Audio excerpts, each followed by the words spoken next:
mulai bekerja sebagai LO, interpreter, jadi semua dia kerjain.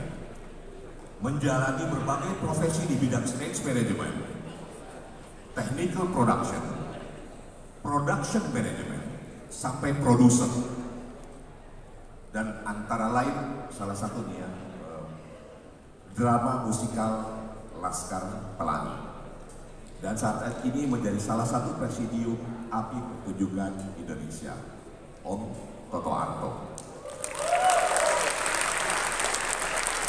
Kemudian yang selanjutnya saya akan ditemani oleh APMI, Asosiasi Promotor Musik Indonesia. Sosok yang satu ini memiliki pengalaman lebih dari 20 tahun sebagai produser, event creator, dan strategic planning. Memulai karirnya sebagai produser di Z Marcom, salah satu event organizer di Jakarta. Pada tahun 2009 bersama beberapa rekannya membangun perusahaan event organizer bernama Berlian Entertainment. Mungkin teman-teman sudah tahu event itu. Sebagai CEO dan banyak menyelenggarakan event dengan skala nasional dan internasional. Kemudian pada tahun 2019 ia mulai membangun New Life Entertainment dan menjabat sebagai CEO.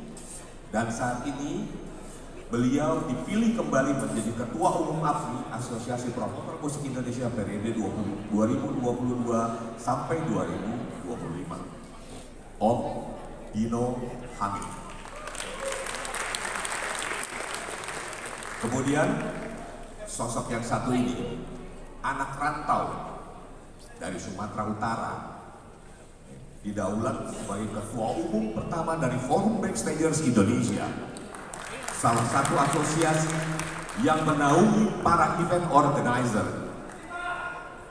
yang kerap berada di balik layar terciptanya event-event yang luar biasa di Indonesia. Beliau pernah menjadi tenaga pengajar MICE di Sumatera Utara dan memiliki beberapa sertifikasi di bidang event dan pertunjukan.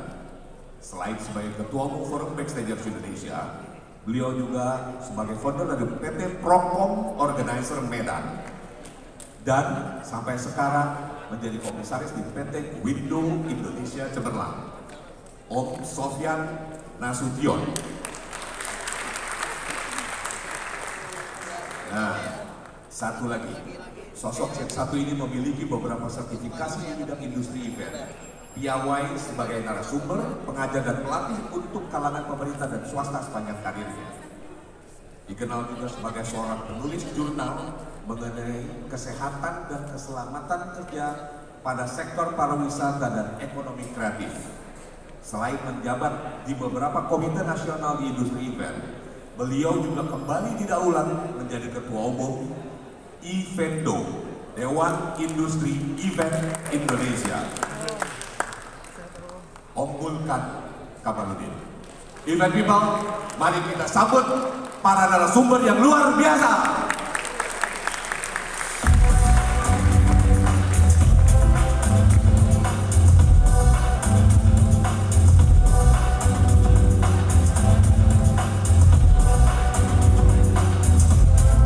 Silakan Om Toto Arto, Om Sofyan Nasution, Om Dino Hamid, dan Om Vulkan Kamaludin. Ini salah satu ciri, yang nggak bisa hilang ya. Celana pendek, udah ya, main grid ya, udah. Ini jadi identitas ya, Om Dino Hamid, Om Vulkan. Silakan. Hah? Itu tua putih ya, ini katanya di highlight. Tapi ini lebih luar biasa, stylenya itu loh.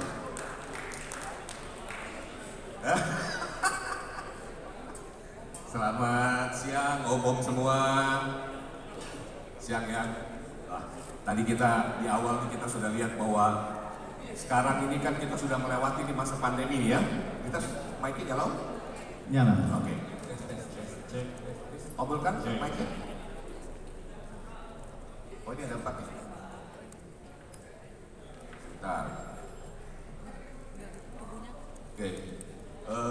Pandemi ini kan memang industri kita industri yang memang sangat terkena imbasnya lah ya. Beberapa teman-teman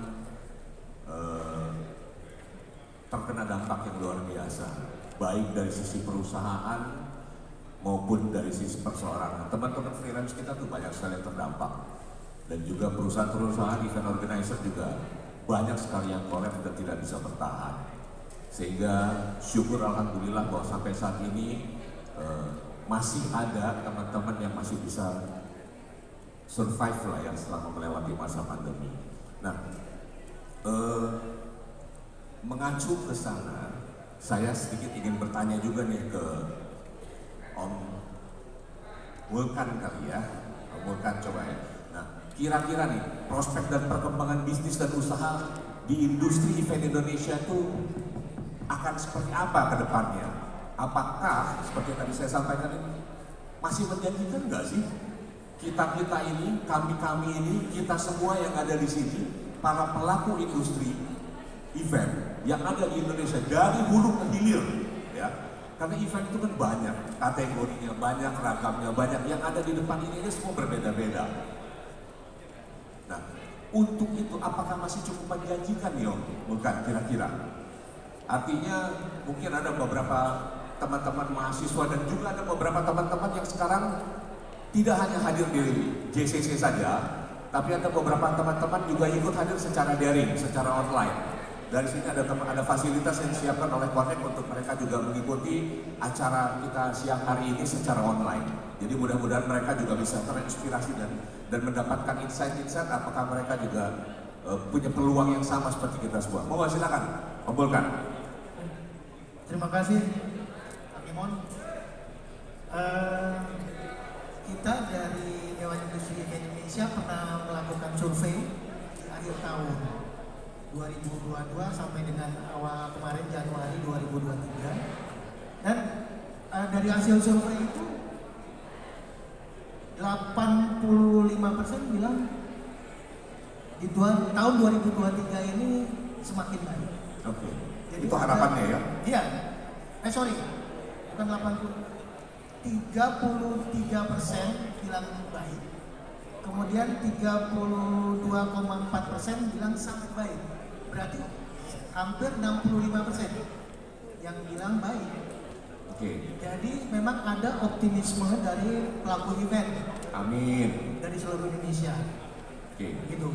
Dan cukup banyak kemarin sepanjang 2022 ada sekitar 15% yang bilang omsetnya malah tahun 2022 lebih besar daripada sebelum COVID. Loh, kok bisa? Ya itu.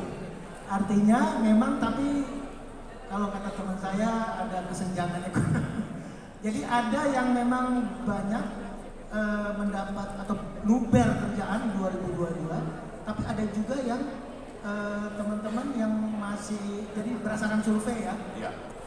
Banyakan di angka sekitar 12 event per tahun sampai 24 event per tahun, artinya kalau dipukul rata sebulan 1 atau 2 event. Nah, yang banyak kemarin baru di Pulau Jawa dan Bali. Ya. Nah, untuk di luar Jawa Bali rata-rata dari hasil data ini kita bisa menilai bahwa kira-kira sebulan 1-2 event kebanyakan. Iya, iya. Tapi ada yang memang udah siap secara manajemen perusahaannya, ya, bisa lebih banyak eventnya. Nah, ini challenge juga buat teman-teman gitu ya, untuk upskilling, ya, gitu kan? Oh, seperti tadi kata Mas Menteri bilang, kita upskilling ya. Harus upskilling sehingga punya daya saing yang lebih tinggi. Ya. Seperti itu kurang lebih. Oke. Kalau menurut Om Sofyan gimana nih? Prospek kita ke depan nih, kira-kira? Bisnis kita nih, bisnis.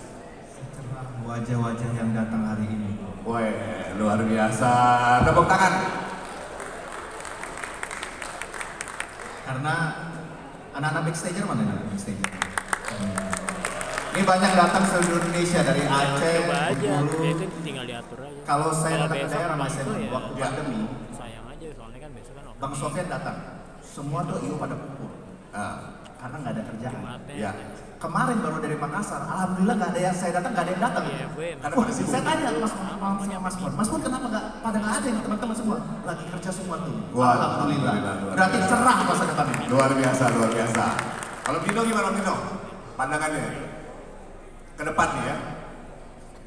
Tes. selamat sore semua. Ya. Nah, sekali lagi selamat kepada IFES. Saya lihat prosesnya cepat sekali ya. Nggak nyangka hari ini bisa kejadian. Semoga industri event ke depan semakin berjaya. Amin.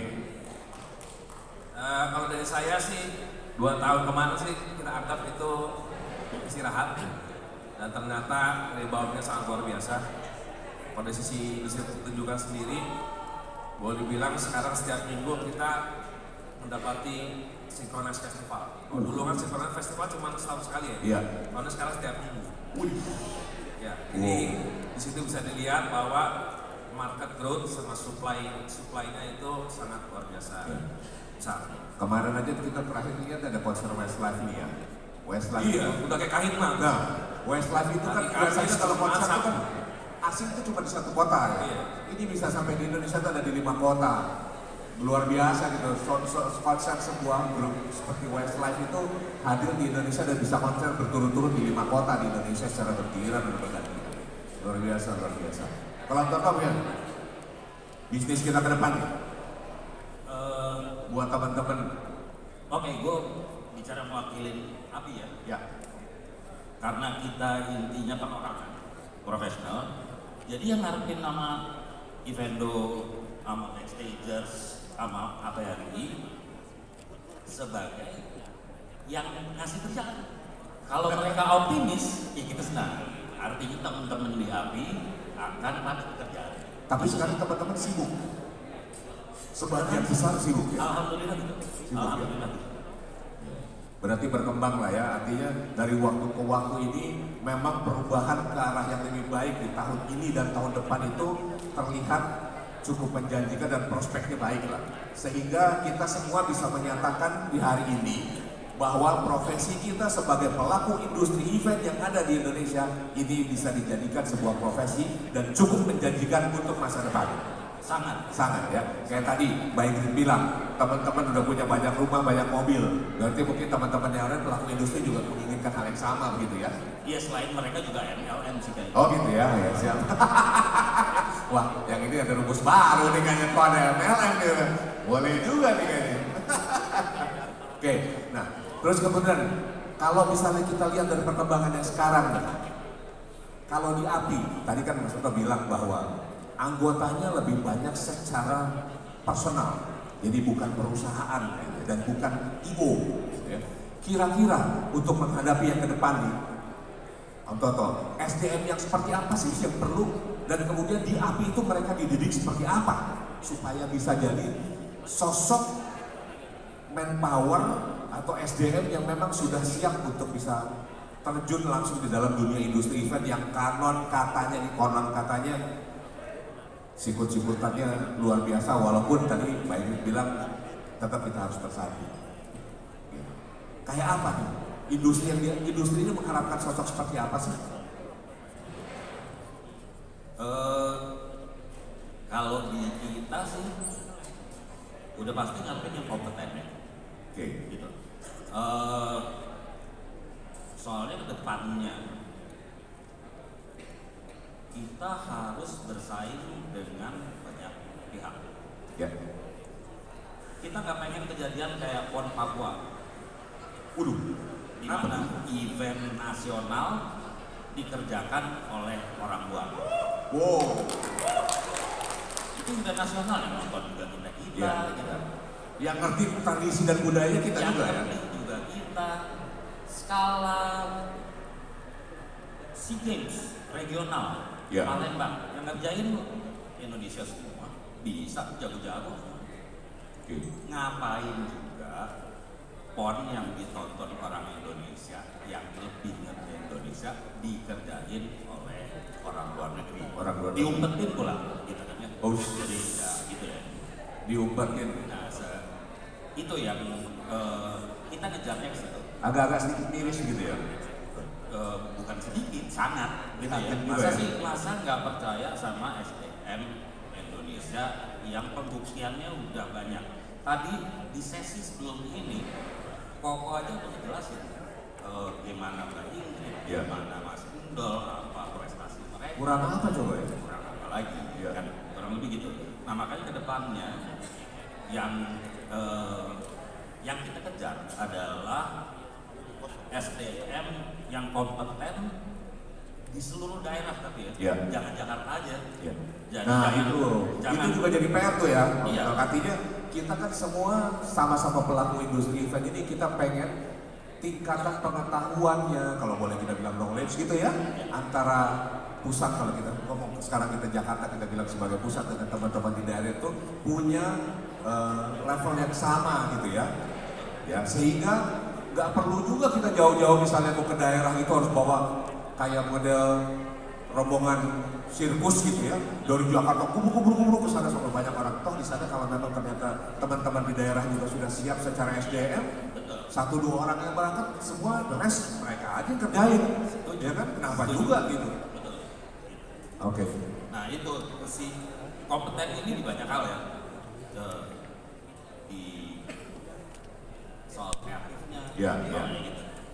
Di kita kan kebanyakan, mohon maaf, masih banyak yang seneng dan bangga kalau gue bisa ngerjain seperti yang dikerjain di luar. Ya. Padahal ya bentuk-bentuknya ini nyontek. Ya. Gitu ya. Cuma plagiat doang ya? Hah? Cuma plagiat doang. Iya. Nah dan sorry dia untungnya udah pulang ya. Gue sangat nggak setuju sama yang dianjurin oleh Mas Menteri Apa itu? soal ATM. Amati, tiru, modifikasi. Oke. Kalau lo niru, lo kan pasti udah ada yang duluan dong. Ya. Artinya lo di belakang. Lo nunggu ada yang ngejalanin dulu, baru lo niru. Ya. Jadi itu tidak Kapan murni. kita akan ada di depan kalau lo niru terus, kan gitu ya. Ya. Nah itu yang kita perluin orang-orang kreatif di Indonesia yang memang orisinal, kayak Dino. Ya. Konsernya bukan konser yang kurang lebih pernah dilakukan orang lain. Ya.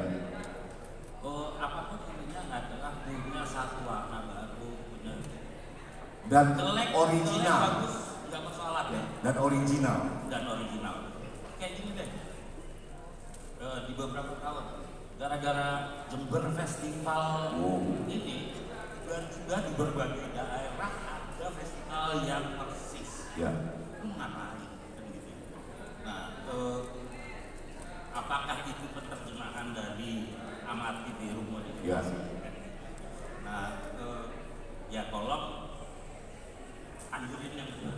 Tapi sebenarnya kalau tadi kita lihat dari paparan yang pembukaan di awal, itu ada kan kita punya ada namanya Karisma Event Nusantara tuh. Ya. Nah, itu kan menunjukkan kearifan lokal Indonesia yang berbeda-beda di masing daerah. Ya. Sehingga dari setiap daerah itu membuat dan mengajukan sebuah konsep proposal sebuah event daerah yang mengangkat murni potensi lokal dan murni kearifan lokal dan memang menonjolkan kesenian-kesenian khas tradisional di daerahnya masing-masing. Sehingga jadi beragam gitu loh. Ada yang di Baduy, kadang-kadang kita melihat suku Baduy itu kan hanya cuma taunya nih, orang taunya nggak pakai sendal, jalan kaki jauh-jauh, pakai kain di bebet-bebet di atas di kepala, tapi ternyata mereka sebenarnya punya unsur kesenian yang luar biasa yang kita tidak pernah tahu selama ini. Gitu. Seperti tadi satu lagi, kebetulan keluarga saya dari Maluku Utara. Tadi saya lihat di situ ada festival Tanjung Waka, itu jauh banget, tapi di sana ternyata luar biasa gitu. Jadi banyak sebenarnya potensi-potensi daerah lain di Sumatera Utara, di Jambi, di Kalimantan, di Sulawesi ya, Bali dan lain sebagainya. Sebenarnya kalau kita lihat Bali itu cuma tahunya itu, tapi banyak hidden yang kita belum tahu, yang itu harus digali satu persatu kali ya.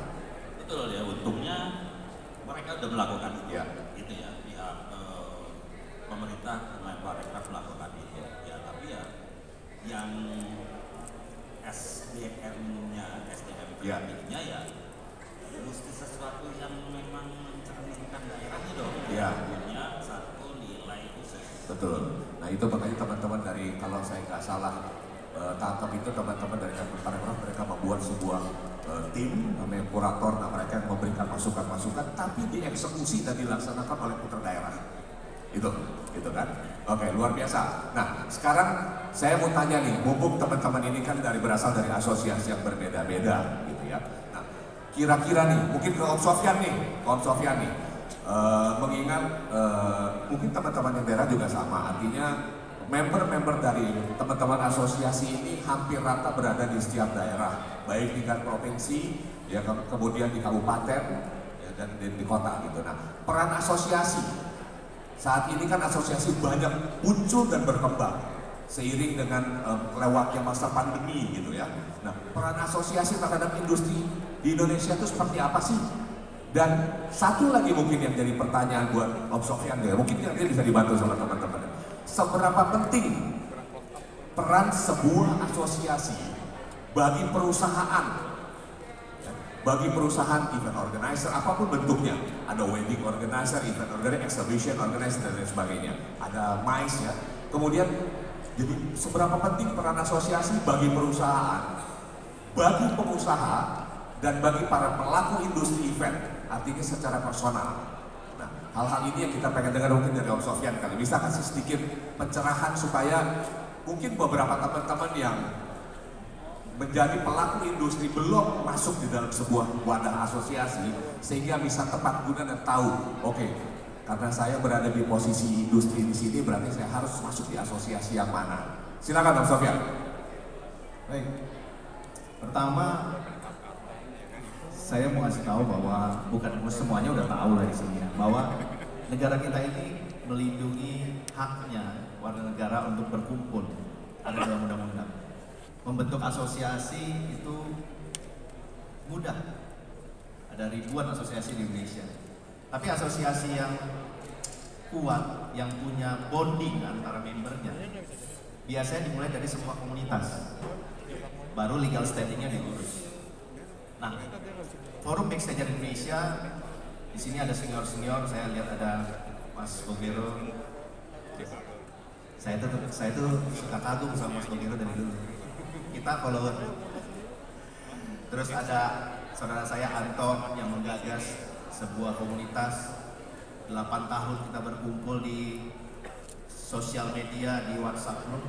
Kemudian di masa pandemi di saat titik nadir bisnis ini, Forum Backstage itu dibentuk dan disahkan, dilegalkan. Kebetulan pada Munas pertama terpilih saya menjadi ketua umum. Jadi kalau kita bicara alasan-alasan klise pasti bilang ya asosiasi yang tempat kita berkumpul, menyalurkan ide-ide, memberikan energi kita yang berlebih kepada sebuah perkumpulan supaya mencapai tujuan bersama, itu kan alasan-alasan klise. Padahal alasan sesungguhnya dengan asosiasi kita mempunyai kekuatan politik untuk menghadapi masalah-masalah sosial politik yang punya kompleksitas di dalam industri kita. Ya. Anda mungkin punya cabang perusahaan Anda di seluruh Indonesia, tapi Anda hanya bicara sendiri. Tapi dengan asosiasi, kita bicara bersama-sama. Contohnya yang saya beri apresiasi kepada Kemenpan, baru-baru ini selama kurang lebih 4 bulan, Forum Backstage Indonesia dipercaya untuk menyusun RSKKMI dan KKMI dan okupasi untuk industri event. Dulu di Munas pertama, pidato saya bilang begini. Saya tidak malu mengatakan bahwa saya jadi IO di industri pariwisata, tapi kelas 2. Kenapa kelas 2? Dulu sama mertua saja, saya ditanya apa profesinya. Saya nggak berani bilang IO. Sama kan, sama saya kan? Saya nggak berani bilang IO. Ngalamin juga kan rumahnya? Saya ngalamin. Karena aneh. Bertahun-tahun ada sebuah muncul pengakuan di personal, muncul sertifikasi yang namanya MICE. Ya. MICE kami gunakan untuk berbagai kepentingan bisnis. Mas Toto tahu dan semua pasti tahu. Bertahun-tahun itu berjalan. Tapi apakah saya dulu juga suka mendirect event saya sendiri. Saya menamakan diri saya show director pada saat itu. Kemudian juga melakukan pekerjaan di stage, saya bilang juga stage manager bertahun-tahun dari tahun 2001. Siapa yang mengakui? Tidak ada yang mengakui kecuali industri ini. Sebuah profesi itu diakui ketika negara mengakui dan negara lain juga mengakui. Itu adanya di sertifikasi. Jadi selama 4 bulan belakangan, Kemenpar saya benar-benar apresiasi. Dia memberikan ruang, memberikan tenaga, pikiran, dan uang untuk membentuk tim-tim perumus. Alhamdulillah, Backstage Indonesia, saya melihat rekan-rekan saya tim perumus di sini ada Mas Emon sendiri, ada Mbak Ken. Oh, saya juga ya. Iya, nggak usah pura-pura nggak tahu. Juga bagian dari tim perumus, ada Mas Reno di sana yang menjadi tim perumus merumuskan sertifikasi untuk event. Jadi dalam 3 bulan ke depan, industri ini sudah memiliki sertifikasi event sendiri yang diakui oleh BNSP, dikeluarkan oleh BNSP, diakui negara ini, diakui oleh industri dan stakeholder, dan diakui secara ASEAN. Itu janji Pak Menteri. Luar biasa. Tepuk tangan untuk industri event Indonesia. Bagaimana kita melakukan ini kalau tidak lewat asosiasi? Industri lain ada, industri selam, parasailing, industri pariwisata, tourism, tour guide, itu semua melalui asosiasi-asosiasi. Kebetulan saja pada saat ini Backstage ditunjuk. Dan kita melakukan koordinasi juga dengan Evendo, dengan APMI, dengan teman-teman di APMI juga koordinasi. Apakah yang kita lakukan benar? Jadi sekarang, 3 bulan dari hari ini, dengan kekuatan sosial politik yang dipunyai oleh asosiasi yang ada sekarang, industri event sudah mempunyai 12 sertifikasi. Event director, show director ada sertifikasinya. Wah, mau dengar akhirnya. Stage manager ada, event project manager ada, logistik manager ada, manager HRD event ada, sampai dengan staff event itu ada sertifikasinya. 12 profesi yang diakui negara ini. Jadi boleh dibilang saya dengan hari ini dengan bangga berdiri di sini mengatakan bahwa profesi saya akhirnya diakui oleh negara sebagai personal. Dan untuk itu saya berterima kasih kepada semua kawan-kawan. Kalau kita tidak berkumpul, tidak ada Evendo, tidak ada APMI, tidak ada API, tidak ada Forum Backstage Indonesia, mungkin kita masih, saya bilang betul, karena apa? Bartender aja ada sertifikasinya di sini. Jadi sertifikasi itu kita semua melibatkan semua teman-teman asosiasi lintas ya, lintas asosiasi. Betul. Kebetulan hanya rezekinya Forum Backstage yang merumuskan, 11 orang merumuskan itu dari from the scratch hingga 380 halaman menjadi satu buku sudah kita serahkan kepada Pak Menteri, Pak Ibu Deputi pada saat itu. Kemudian Ibu Deputi meneruskan ke Pak Menteri, ke Kemenaker, dan akhirnya Kemenaker menyerahkan kepada BNSP. Harapan kami 3 bulan ke depan sesuai janji Pak Menteri tadi, waktu diwawancara di TV, 3 bulan lagi sertifikasi itu sudah bisa dilakukan oleh LSP se-Indonesia, dan seluruh tenaga industri event bisa melakukan sertifikasi. Yang nantinya Mas Toto harapannya juga state manager di Medan atau di Aceh itu sama kualitasnya dengan di Papua, di Jakarta, di Makassar, di Medan, di mana-mana, melalui tenaga-tenaga asesor yang dikeluarkan nanti. Kita berharap API akan turut serta, API turut serta, dan Evendo juga sudah melatih asesor-asesor, udah siap-siap. Jadi kita bekerja sama bareng kolaborasi. Sertifikasi itu profesi ya, jadi perseorangan ya, bukan perusahaan ya, personal, perseorangan ya. Luar biasa. Itu kurang lebih Mas Emon. Jadi dengan asosiasi kita punya kekuatan politik untuk menghadapi kompleksitas masalah di dalam industri kita.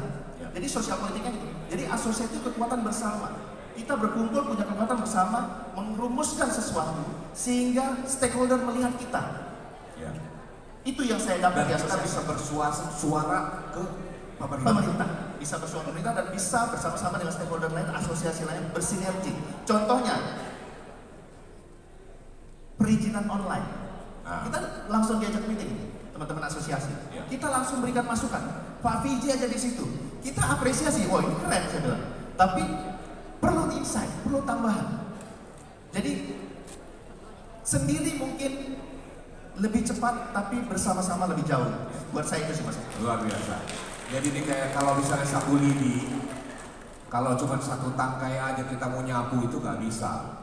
Sapu lidi itu akan bisa berfungsi menjadi sebuah sapu dan menjadi berfungsi dengan baik kalau dia diikat secara bersama-sama. Nah, kalau kita ini sama-sama semua bersatu, fungsi kita akan jadi seperti itu. Lebih kuat, lebih solid, lebih didengar, dan punya people power. Kan kita event people. Ini jadi people power, luar biasa. Om Sofyan, buat teman-teman yang belum masuk di asosiasi ini, kira-kira bagaimana? Saran dan masukannya, mungkin ada beberapa perusahaan-perusahaan, event organizer, ataupun bukan cuma event organizer, wedding organizer, exhibition organizer, karena ada teman-teman asosiasi yang lain. Silakan, mungkin sarannya dan masukannya bagaimana? Apakah mereka, karena mungkin beberapa teman-teman beranggapan, gua nggak perlu masuk asosiasi, selama ini bisnisku oke-oke aja, nggak ada masalah. Kira-kira nanti pada satu titik tertentu, apakah teman-teman ini akan terbentur karena memang mereka tidak masuk di dalam suatu organisasi asosiasi? Mungkin dari Om Sofyan dulu, nanti teman-teman yang lain bisa bantu, karena kebetulan Om ini jadi ketua-ketua asosiasi. Silakan. Kalau saya sih, untuk hari ini tidak masuk asosiasi tidak apa-apa, tidak masalah. Bisnis tetap jalan, hidup tetap berjalan. Tapi kemarin sewaktu di Dinas Pariwisata DKI presentasi CMS-nya perizinan online, kita memberikan masukan. Ketika form pertama kali untuk mendaftar melakukan perizinan online, tambahkan apakah member asosiasi jika ada. Nantinya akan lebih gampang tertracking. Jadi mau nggak mau, suka tidak suka, nantinya akan masuk ke dalam asosiasi. Tinggal memilih yang mana yang sesuai. Cocok ya? Cocok lah. Kalau cocok, kalau saya cocoknya Mas Toto. Ya. Sesuai dengan bidang lah ya, sesuai dengan bidangnya masing-masingnya. Karena kalau masuk asosiasi paling tidak juga buat teman-teman yang akan mempergunakan jasa kita juga mereka bisa tahu kira-kira ini valid, bonafit, bisa dipertanggungjawabkan. Ya. Kalau macamnya anak-anak kemarin itu nggak kaleng-kaleng, ya kan? Ya. Benar ya, Om Sofyan gitu ya. Ya. Kalau Om Vulkan bagaimana? Teman-teman yang tidak masuk mungkin kebetulan yang industrinya ada di Om Vulkan. Silakan. Saran dan masukan yang belum masuk organisasi, apakah harus mereka mendaftarkan diri masuk di dalam asosiasi yang lain? Silakan. Kalau dari kami, secara bisnis mungkin selama ini teman-teman pengusaha di bidang event ada yang merasa tidak perlu untuk bergabung ke sebuah asosiasi, tapi ada yang peduli dengan masa depan industri ini. 5 tahun lagi, 10 tahun lagi dari sekarang industri event Indonesia mau seperti apa? Ya. Kalau tidak dari kita yang membangun industri ini, yang mengembangkan industri ini, yang memajukan industri itu siapa lagi? Ya. Nah, untuk itu kita harus bersama-sama. Jadi sapu lidi lagi lah kita ya, sapu lidi lagi harus sama kita ya. Iya, kita harus bersama-sama. Kalau balik lagi kayak zaman dulu, ya gitu-gitu aja istilah kayak gitu-gitu aja. Kita juga pengen kelas kita itu meningkat. Jadi setara dengan para pemain event dari luar negeri. Itu. Yeah. Baik dari SDM, manajemennya, sistem gitu ya, maupun termasuk regulasi-regulasi. Siapa yang bisa memberi masukan kepada pemerintah terhadap regulasi? Di asosiasi. Karena sebenarnya pemerintah itu kan perlu ya masukan ya. Perlu dong. Mengingat bahwa pemerintah sebagai regulator, tapi kita sebagai pelaku industrinya kan. Ya. Sehingga kalau mereka tidak punya insight tertentu, justru harusnya dari kita ini para pelakunya bisa kasih masukan, karena kita di lapangan kok industri kita kok gitu ya. Ya. Dan peningkatan untuk mencapai ke sana harus ada peningkatan SDM. Iya. Nah, ini di Toto tadi ya, SDM ya. Peningkatan SDM. Siap. Mungkin API nanti bisa kerjasama juga dengan Evendo, karena Evendo juga ada kebutuhan terhadap peningkatan SDM di perusahaan-perusahaan penyelenggara event. Ya. Kita biasanya melaksanakan program-program pelatihan di daerah-daerah. Ya. Gitu ya, supaya tadi itu jadi pertanyaan tadi Kang Emon ke Mas Toto soal SDM, memang kita sebagai asosiasi punya tanggung jawab meningkatkan kualitas SDM di seluruh daerah. Jadi nggak cuma misalkan event di di Sulawesi Utara, semua pekerjaannya itu dari Jakarta, dari Surabaya. Ya, teman-teman di sana kan sebenarnya mereka punya potensi juga untuk bisa jadi show director, bukan cuma jadi kru doang gitu ya. Nah itu dia, itu. Jadi di Sumatera, Kalimantan, Sulawesi, dan Indonesia Timur, itu juga kualitas SDM-nya harus kita tingkatkan sehingga sama dengan SDM yang ada di kota-kota besar di Pulau Jawa. Seperti itu misi kita, makanya kita punya program untuk pelatihan-pelatihan gitu. Boleh nanti yang ada butuh perlu masukan dan pelatihan bisa tuh kontak teman-teman. Begitu ya. Ada saya. Sekarang pertanyaan nih, tadi kita sudah sama-sama sepakat bahwa masa pandemi sudah lewat. Kedepannya event-event ini akan banyak banget. Tadi Om Dino juga sampaikan bahwa udah kayak mungkin kalau dilihat jadwalnya udah bingung juga nih Om Dino ngatur jadwalnya gitu ya. Nah, cuman kalau untuk menjadi anggota dan member dari APMI, gitu, persyaratannya itu kayak seperti apa sih Om Dino? Itu apakah memang seperti kami misalnya atau teman kita yang lain, apakah memang terlalu spesifik menjadi sebuah member dari promotor musik ya, promotor musik khususnya di Indonesia. Dan kemudian juga satu juga nanti, kira-kira ke depan itu akan seperti apa sih bayangan konser? Apakah mungkin terjadi setiap hari, satu hari itu bisa 2, 3, 4 event konser di hari yang sama di seluruh Indonesia, cuma berbeda-beda gitu. Mungkin nggak sih bisa terjadi? Sangat mungkin sih. Jadi kalau balik ke pertanyaan yang pertama, syarat masuk asosiasi itu memang secara teknikal itu promotor dengan IO itu ternyata sama. Ya, secara teknis, iya kan? secara teknis ya. Artinya orang cuma IO juga bisa kok jadi promotor. Ya. Padahal punya core bisnis vision yang sangat berbeda. Kalau kita promotor ini memang bisnis owner, ini kita menciptakan produk. Kita berdagang B2C antara kita dengan konsumen langsung. Itulah promotor. Kalau IO itu kan lebih banyak services B2B itu.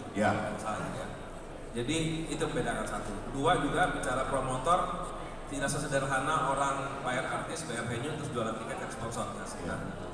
Banyak hal yang harus dipikirkan, makanya sekarang ini banyak promotor-promotor bodong gitu ya. Dia bayar DP booking artis, terus dia announce dapat tiket, resell, kabur, ya kan? Nah itu makanya kita di asosiasi itu punya ada 3K namanya kualifikasi, kapabilitas dan kualitas.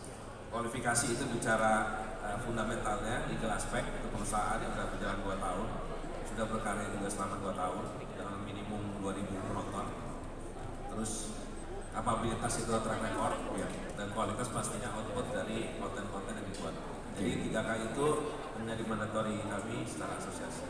Tapi kalau teman-teman ingin menyelenggarakan sebuah event dengan menjual tiket dan tanda kutip menjadi sebuah promotor, apakah sampai saat ini ada teman-teman yang di bagian perizinan itu mereka meminta kasarnya rekomendasi?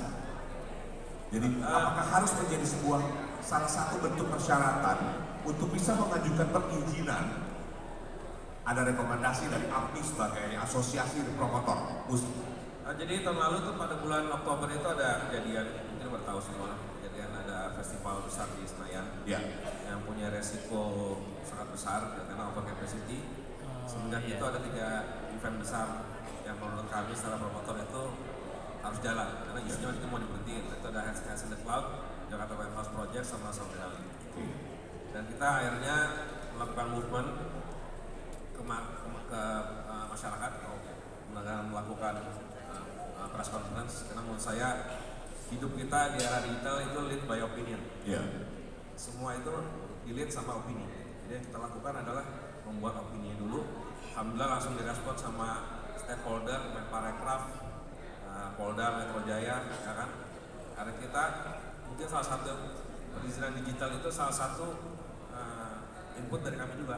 Karena variabel secara timeline dan cost itu tidak pernah tertutup selama ini kalau bicara sistem konvensional yang kita jalankan gitu kan. Bisa tuh izin eventnya nanti jam 7 izin baru keluar jam 3 sore gitu.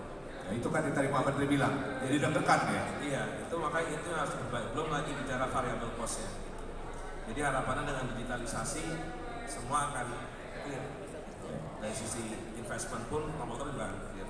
Jadi itu salah satu movement yang kita lakukan dan harapannya tadi kalau dari fungsi dari asosiasi sederhana, ngasih manfaat aja. Jadi kita saling memberikan manfaat Tapi memang asosiasi saya itu memang agak unik. Di mana-mana lagi seneng berkumpul kan, lagi susah baru bubar gitu. Kalau kita berkumpul pas lagi susah, pas lagi seneng ini susah banget nih kumpulinnya. Sibuk masing-masing. Tapi alhamdulillah industrinya sekarang luar biasa. Ya, alhamdulillah. Ya, oke, event people, kita sudah dengarkan banyak banget insight-insight, dan memang pasti masih banyak pertanyaan-pertanyaan dan hal-hal yang ingin digali lebih jauh dari para ketua-ketua dan presidium dari asosiasi. Cuman mengingat waktu yang sangat terbatas, teman-teman ini, om-om ini, kakak-kakak ini masih ada di belakang. Jadi jika memang masih membutuhkan masukan atau ingin berdiskusi atau ingin mempertanyakan apapun bentuknya, baik asosiasi atau bentuk industri event, bisa langsung bertanya ke om-om yang ada di belakang ini. Paling tidak satu hal yang kita bisa garis bawahi, bahwa ternyata industri event itu layak, patut, dan bisa dijadikan sebagai sebuah profesi yang cukup menjanjikan dan punya masa depan yang luar biasa. Kemudian dengan adanya munculnya asosiasi-asosiasi yang beragam, mereka sudah menciptakan standarisasi kompetensi nasional yang akan berlaku di Indonesia maupun di Asia, dan itu bisa menjadi tolak ukur bahwa para pelaku industri event yang ada di Indonesia, mereka tetap bisa bersama